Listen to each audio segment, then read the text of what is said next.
Hello everyone.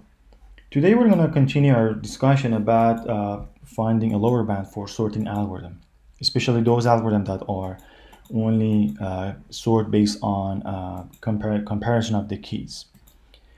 So you may have seen a very simple function or algorithm for sorting three numbers. So when we have three numbers, okay, you can easily just compare those numbers together and find out which one is the smallest and which one is the largest one, and then definitely sort the items. So if you want to like to write down like that algorithm, okay, in using some kind of trees, we're going to see that how we can do that. Okay, so here assume that we have three numbers a, b, and c. Okay, so we have three numbers a, b, and c. Okay, and we don't know that which one is like the greatest one, which one is the smallest one. Okay, so we're gonna like sort these numbers. So we can first check that if a is less than b or not. Okay, so first we're checking if a is less than b. If a is less than b, then okay, so yes, a is less than b.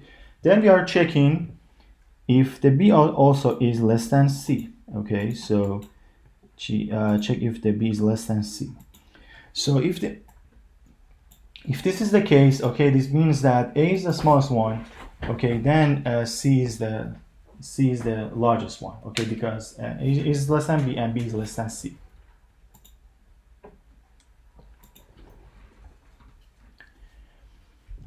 So if this is the yes, okay, so then the numbers, okay, will be a, b, c.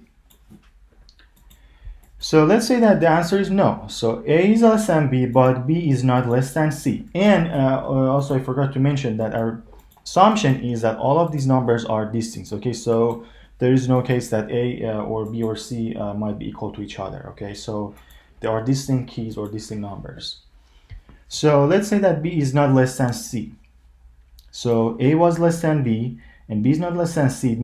Now we need to find the relation between a and c. Okay, so far we based on this thing that we found that a is less than b and b is not less than c. Okay, so it means that b is the largest number. Okay, so b is the largest number.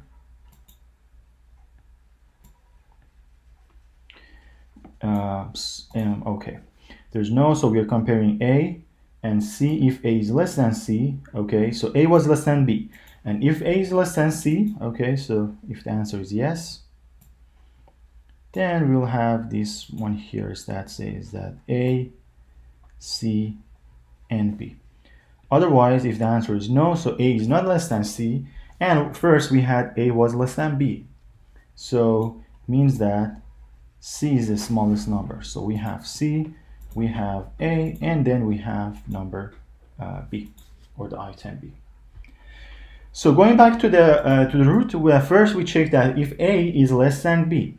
Okay, what if okay b is a is not less than b? Okay, so now we need to check if also that b is less than c or not. So if b is less than c, okay, then we need to check the relation between a and c, because so far we found that a is not less than b, so a is greater than b. Also, we know that b is also less than c, okay, but we need to know that between a and c, which one is the largest one. So if this is the case, then we are comparing a and c. So if a is less than c, if this is true, okay, then we will have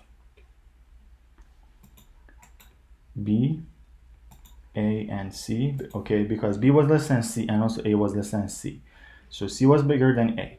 And between a and b, first we had this check here that a is less than b.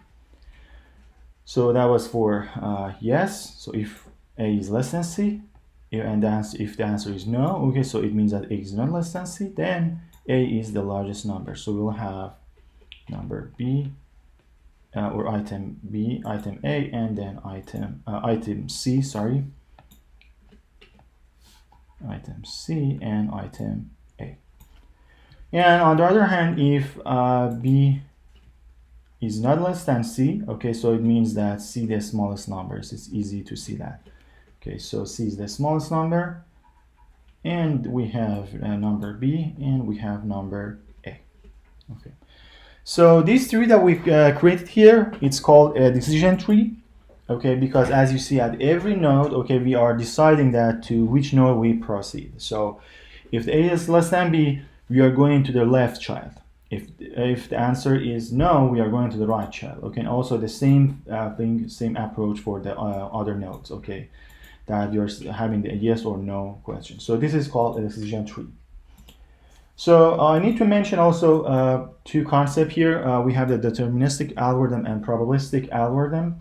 And the probabilistic algorithm are those that the next instruction, okay, sometimes is based on some probability value. Okay, so you know, it means that it's not always determined that which instruction gonna be run. Here, all of the sorting algorithm that we learned so far, they are all deterministic algorithm. Okay, and a deterministic algorithm is an algorithm that is not a probabilistic. So here, as you see, like every time, okay, based on the result that we have, okay, the path that we are gonna like to proceed, okay, to traverse is always determined, and we know that which path to visit. So if A less than B, there is no case that based on some probability we may go to other path. It's always the same path, like going from, if A is less than B, then we are checking this node that we have here. So that's called a decision tree. And now we're gonna talk about another concept about this decision tree. So a decision tree is valid for sorting in numbers or in keys. Okay, sometimes I'm saying number, but just like the general term is the key. So those keys can be numbers, but for simplicity, we're just using the numbers, calling the numbers. So if a decision tree okay, have a path for every or for every and each permutation of that n keys, okay, then this decision tree is called a valid tree, a decision tree. Okay, so look at this one here. Let's say that I have A and B, C. Okay, these numbers. Let's say I have A, C, B. What if I have B, C, A? Or what if I have B, A, C? Or what if I have CBA or CAB? So these are 6 permutations that exist for these 3 numbers. And as you remember, we said that the number of permutation for n numbers is equal to n factorial. Okay. So n factorial, and a valid a valid decision tree, okay, is a tree that has a path for those n factorial like the n factorial permutation of the things.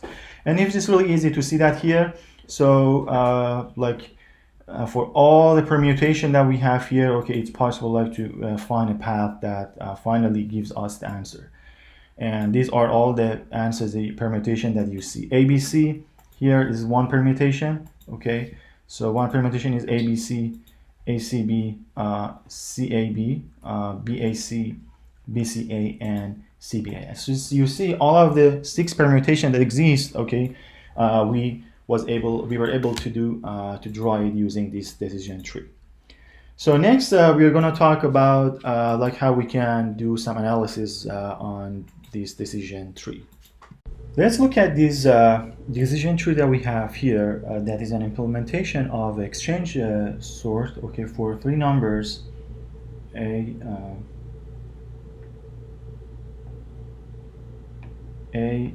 B, and C. So for these 3 numbers, that's a decision tree that it's created by using the exchange sort. So we are calling a decision tree a pruned tree, okay, if for every leaf that we have in the tree there is a unique path, okay, that goes like directly to that to that leaf. So here, the tree that we have here is a pruned tree, and but as you see, not all of the nodes, okay, have exactly 2 nodes for 2 children. For example, here, as you see, this node, okay, doesn't have 2 nodes. So you may ask that here, so we can easily, the answer to this question is yes, and now I can go to this part that says no. Okay, but if you look at the path, okay, the path that from the root to this node, you see that there's no way that we can reach this leaf here. So if I add this node here, okay, so it says that b is less than a, and the answer is no. But if you look at the root, okay, the root says that b should be less than a if I go to this path. Okay, so b is definitely less than a. Okay, and c is less than a. Okay, and here the condition that b is less than a. Okay, that they cannot, it cannot be no. Okay, because already in the root, I have found that b is less than a. So because that's why we don't have this root here. So if we have this node here, then the tree is not a pruned tree anymore. Okay, so we call it tree. Pruned if there for every leaf that we have in the tree, there is a path that goes from the root to that leaf node. Now we are ready to look at the lemma 1.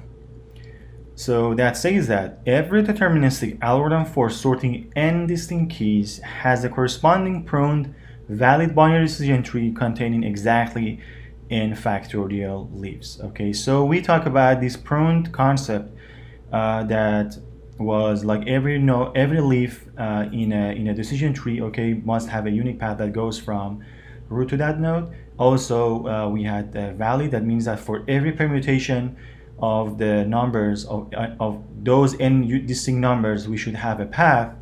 And now we're going to see that exactly there should be n factorial leaves. So next we're going to prove this lemma. Now let's see that how we can prove the lemma. So we said that n distinct numbers have n factorial permutation. Okay, so n factorial permutation. So here at this example, you see that n is equal to 3. Okay, so the number of permutation is equal to 3 factorial. That is equal to number 6. So we have n factorial possible inputs, and definitely for having the tree should be valid. So it means that for every permutation, we'll have a path that goes to the leaves. So it means that at least we must have n factorial node. Okay, so again, what we said, the decision tree to be valid, it needs to have at least n factorial nodes that, okay, we can go from that is reachable from the root to the to that leaves, or to that leaf. So also that's the tree is pruned. Now, because we said that the algorithm that we are talking is the deterministic one, it means that there is a unique path from every from root to every other leaves. So it means that the number of leaves must be exactly n factorial. Otherwise then the algorithm is not deterministic anymore. So that's how you can just show this by these two discussions. Now let's see another lemma. So this lemma 2 says that the worst case number of comparison of a decision tree is equal to its depth. So also this is really easy to see that, okay, the number of comparison that we are doing for every leaves, okay, or every permutation, okay, is the path that we are going from the root to that leaves, okay, and also the depth of the tree is the longest path of the tree. So definitely for all permutation, okay, for the permutation, we can pick the path or the permutation that has the longest path, and that's going to be the worst case number of comparison. And as we saw in the examples for the exchange sort and also the other one, that we were doing the comparison, okay, in every level, okay, internal nodes, we were doing the comparison until we find we reach the leaf nodes that are the sorted numbers. Now let's see this third lemma. So assume that we have a tree with a depth of d, and the m, that is the number of leaves in that tree. So we can show that 2 to the power d is always greater than or equal to m, that the number of leaves. Okay, so we need to show this using the induction, and next I'm gonna prove this like lemma. The proof really easy. So we are using the induction to prove that. Okay, so let's assume that the number of nodes in the tree is equal to 1, and so definitely depth also is equal to 0. So if we have the 2 to the power d, that is the depth, and also m, that is the number of leaves, that is equal to exactly 1 because we only have one node, and it's also a root and leaf. So 2 to the power 0 is equal to 1, so we are correct. Now the induction step, okay, so induction step says that assume that for the complete tree, okay, sorry about that. So we're for the complete tree, that from the like the depth d, this is equal to the m, that is the number of leaves, they are equal to each other. Now we need to show that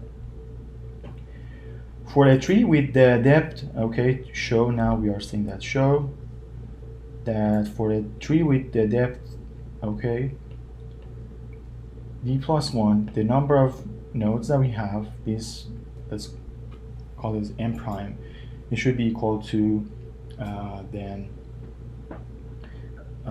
should be equal to 2m. Okay, so here we have let's have these three that we have here. So one node here, and one node here, and another node here.